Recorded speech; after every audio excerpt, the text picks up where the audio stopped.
Another day, another basketball stories na naman ang pagkikwentuhan natin. At ngayon nga yung pag-uusapan natin ang inilabas na 3-team trade para makuha ng Los Angeles Lakers si Lauri Markkanen. At ang balitang pinakahuling inilabas na mga rason, bakit ayaw ng Golden State Warriors kay DeMar DeRozan?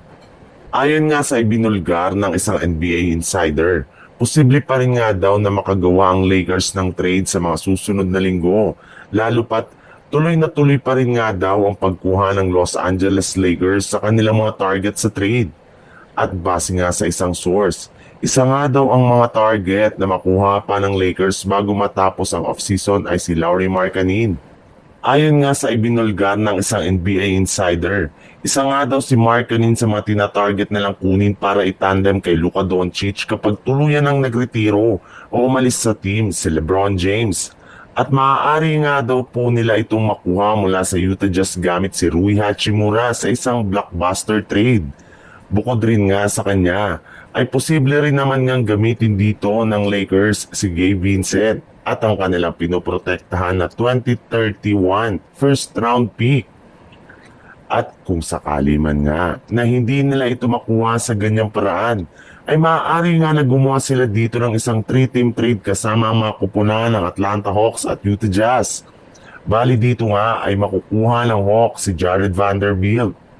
Masusungkit naman dito ng Jazz si Austin Reeves, Gabe Vincent, Maxi Kleber, Dalton Kenick, isang unprotected 2031 first round pick at isang unprotected 2032 first round pick swap, habang ang Lakers naman ay makukuha sina Lauri Markkanen. Sa ibang balita naman, nagtrending nga sa internet ang balita ngayong araw na tinanggihan nga daw ng Golden State Warriors ang alok ng Sacramento Kings sa kanila na si DeMar DeRozan bilang kapalit ni Jonathan Kuminga sa isang trade.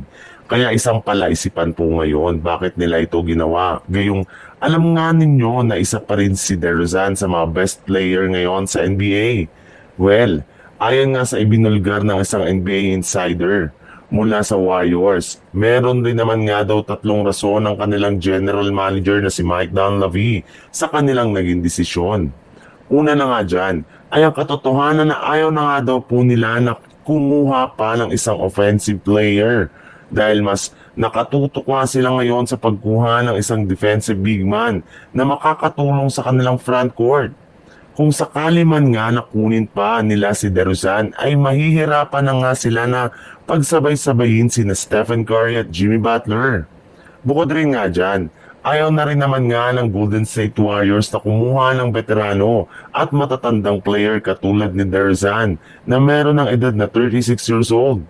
Mas gusto nga nila ngayon ng mga batang player na may sapat na enerhiya na makipagpisikalan at higit sa lahat, hindi rin naman nga nila afford ang napakalaking kontrata ni DeMar na nagkakahalaga ng mahigit sa $24.7 million.